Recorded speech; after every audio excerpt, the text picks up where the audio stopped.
So we're leaving our studies in the book of Acts for a week or two, and we're going to think about the whole idea and concept of worship and what it means to worship, and who do we worship, and how do we worship.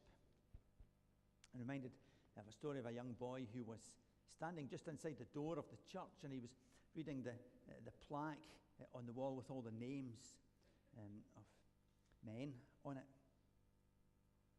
The minister saw him, and he came over and he stood beside him, just sat for a wee moment, and then said, "Are you okay, Tommy?" He said, "I'm fine, Minister. I just wondered, what these names were." I says, "Oh, that's the names of the people who died in the service." And Tommy went, "Oh, was that the 9:30 or the 11 o'clock?" I don't know what you expected when you came into this building on this morning. Somebody has already said to me, "Why all the old hymns?" We'll come back to that another time. I'm fairly sure that Isaiah didn't get what he expected on the day that he went into the temple. And my prayer today is that you will leave this place with something more than when you came. I think this is an amazing passage in the Bible. It always gets me excited. And, when I read it, I'm kind of like, yes, I'll go. But actually, the truth is that most of the times I go to worship, it's not like that. It's kind of, here I am, oh dear.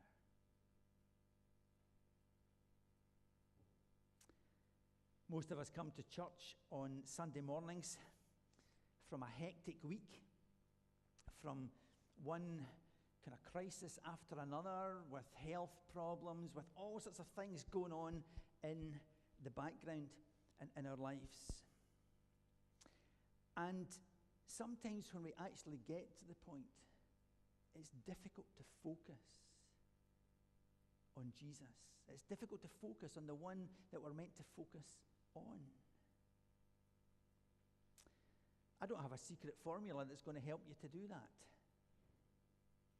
But what I want to do is look at these few verses that we read in Isaiah and try and learn some lessons that might help us. The first thing that I want to say is that in worship, God reveals himself to us. When you look at verse 1, that's what it says. "In the year that King Uzziah died, I saw the Lord."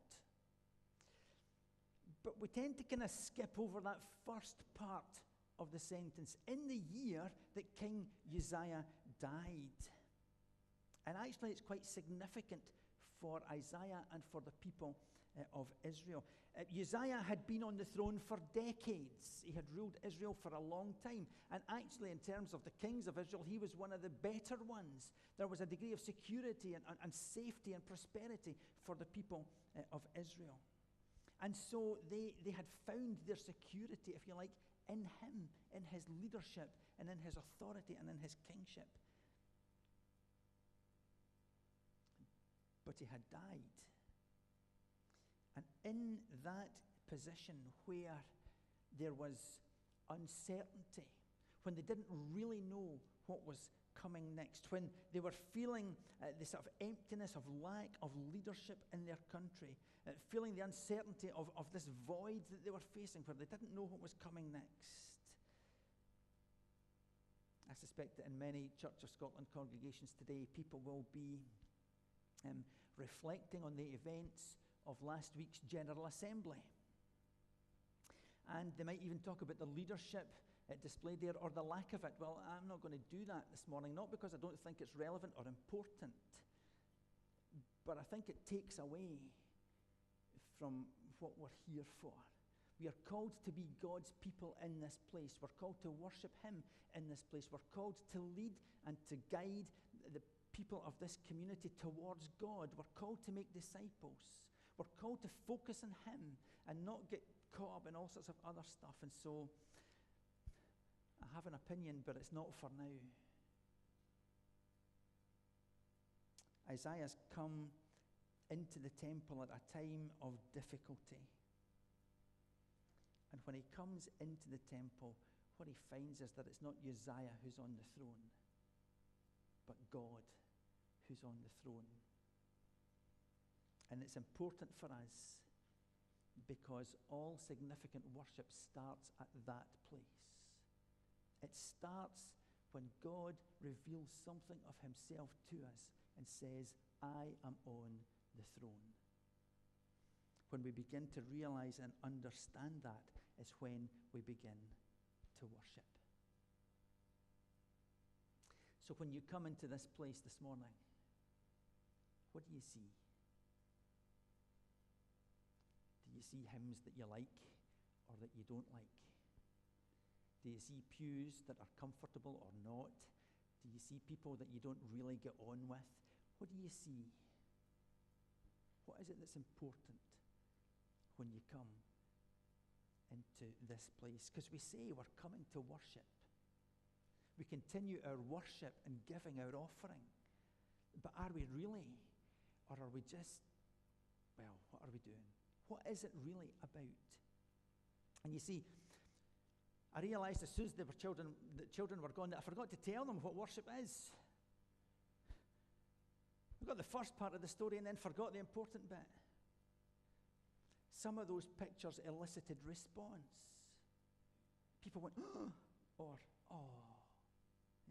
And that's kind of what worship is like. It elicits a response from us. We see something that makes us go, wow. Or we see something that makes us go, oh. That's what worship is kind of about.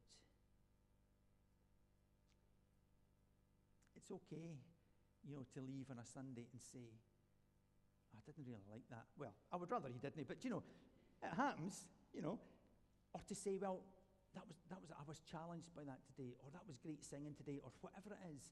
But actually, it would be so much better to go and say, wow, I know God better because I was worshipping. It is possible to come to church, to hear the prayers, to hear the reading, to sing the songs, to do all that, and yet never actually meet God. And that is really sad if that's what happens. There was a guy named Dennis Wise, and you might question his surname when you hear the story, because he was an Elvis Presley fan. And he wrote an article in Time magazine a few years ago about his obsession with Elvis. And this is what he wrote. I loved Elvis. I followed his whole career. I have every album he's ever recorded. I've seen every movie that he's made. I once even bought some boots when I was in junior high school that looked like his. My classmates called them fruit boots, and I didn't care. They looked like Elvis's boots. Later, I got a facelift and a hair contour like his. I've won Elvis lookalike contests and wanted him to notice, so I would storm the stage after his concert so that he would notice me. I don't think he ever saw me. I have ticket stubs from the concerts, Elvis clippings from the programs all over the world. I've even some Elvis pillows from Japan. Yes, Presley was my idol. My only regret was I never really saw him. I mean, really saw him. Sure, I went to his concerts, but there was no contact. I once even climbed the walls around Graceland to catch a glimpse of him. And I think it might have been him that I saw walking through the house as I looked through my binoculars. But I never really saw him. It's funny. All of the effort I put into following him, and I never got close. Here's the thing. We know that people come to church Sunday after Sunday. They sing the right things, they say the right things, they do the right things, but actually they never, ever get close to God. And that's a tragedy, because that's actually why we should be together, to come to worship, listening to the message, but never making a connection with God. Well, when Isaiah went into the temple on that day, it was different. It was not business as usual. He didn't get to go and sit in his seat. That day, he saw the Lord, and everything changed. And that really should be our desire when we come to worship. That when we come to meet with the Lord. And sometimes that'll be a real challenge, and sometimes that'll be a real blessing. But it's what we should be longing for, to have an experience of God when we come to worship, because that's what worship's about. There's no guarantee of meeting God. You don't just flick a switch and God turns up. There are some things that we can do to help our relationship with God, and that is to have friendship and faith in God in the first place. We can pray, we can ask him to come as we're preparing to come to worship, or to worship him. Then we ask him to come and to help us and to reveal himself to us, and so on. Secondly, we need to realize that he is holy, verses 3 and 4. Once we see him, once he reveals himself to us, we begin to realize and to see that he is utterly different to us. He is holy.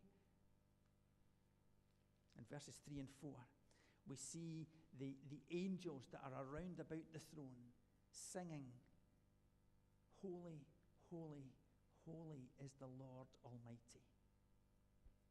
Well, why are they not singing, "Faithful, faithful, faithful is the Lord Almighty"? Why are they not singing anything else about God? Because all of these other things come from the fact that God is holy. He is entirely different to us. He is entirely perfect. And that's what's significant, and that's what's important about God. And they knew that because they were in his presence. They knew that because they had seen him. They knew that because they had been with him. And you see, that's the same of us when we really see him, when we realize that he's holy, when we realize who he is and what he's like, then everything else begins to fade away.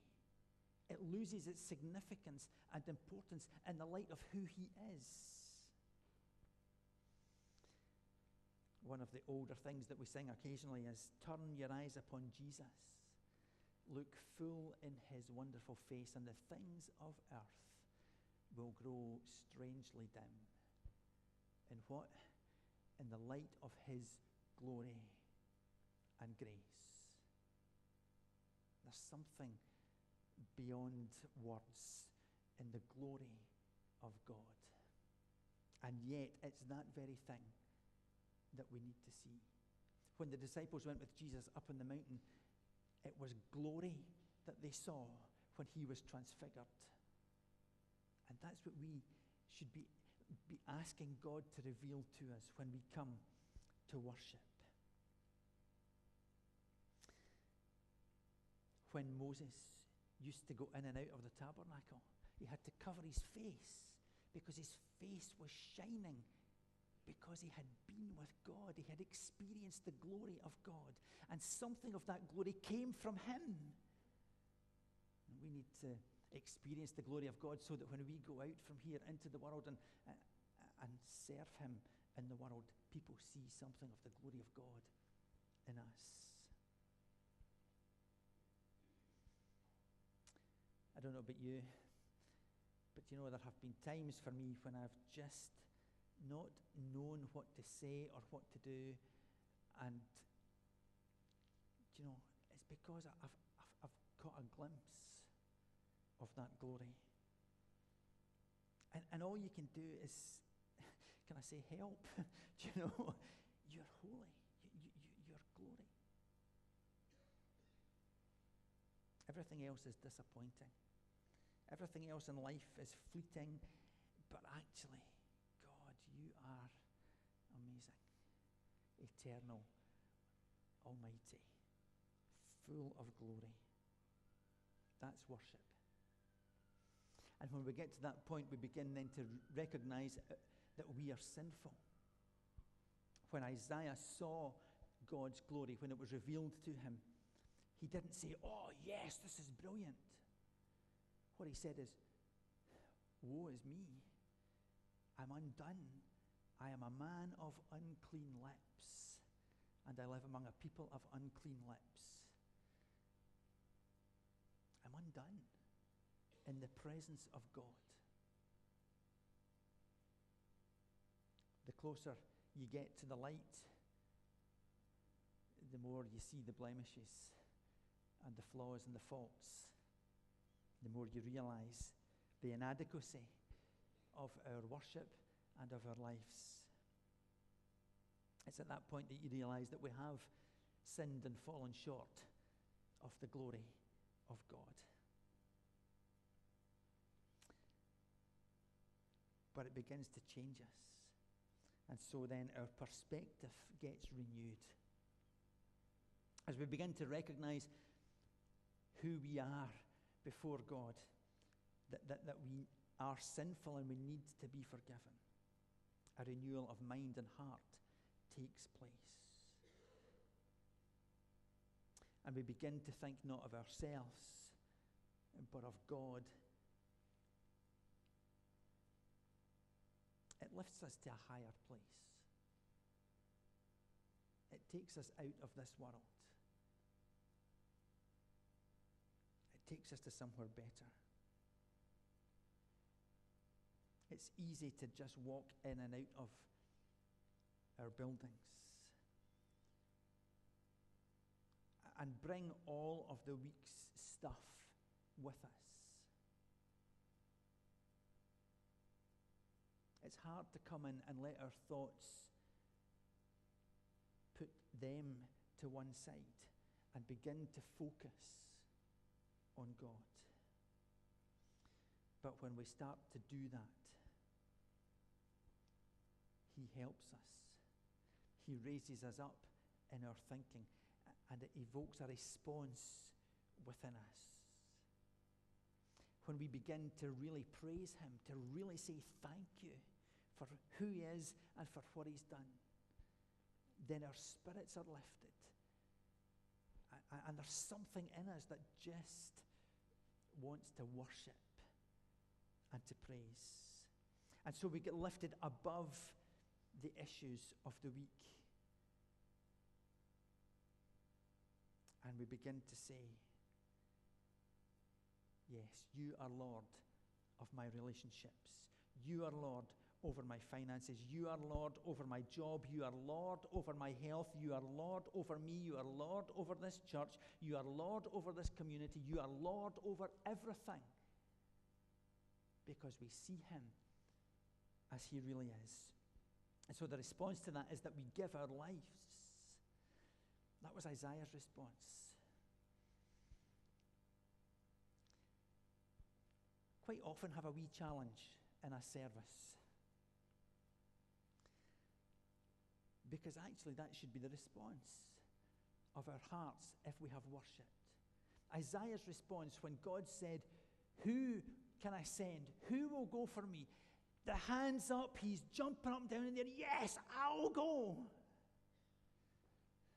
That's the response of a heart that has spent time worshipping God.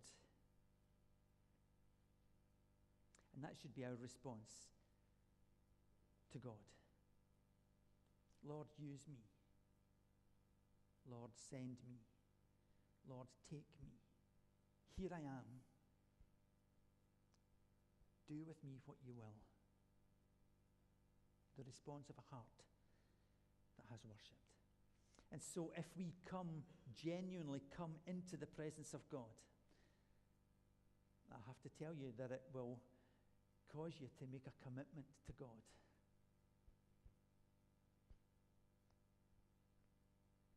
Because you realize how much he has done. Look at these pictures of the universe.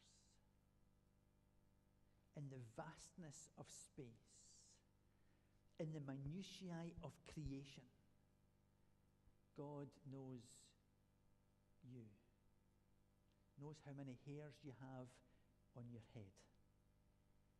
Knows everything about you and loves you. Loves you beyond your understanding.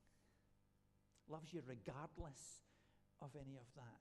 And he wants you to come into his presence to say thank you.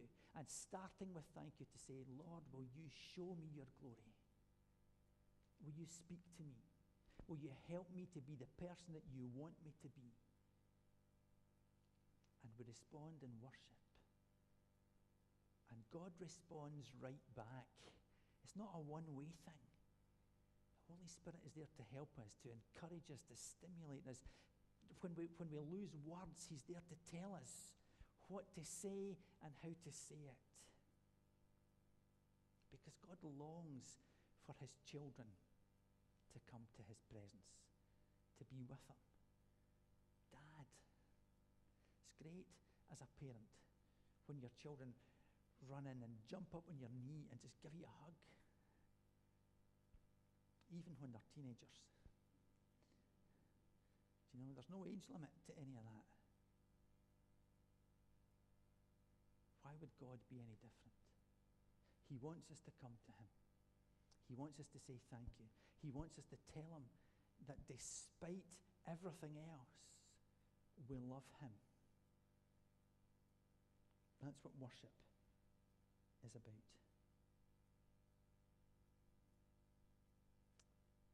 And so, as we think today and over these next few weeks a bit more about the whole subject,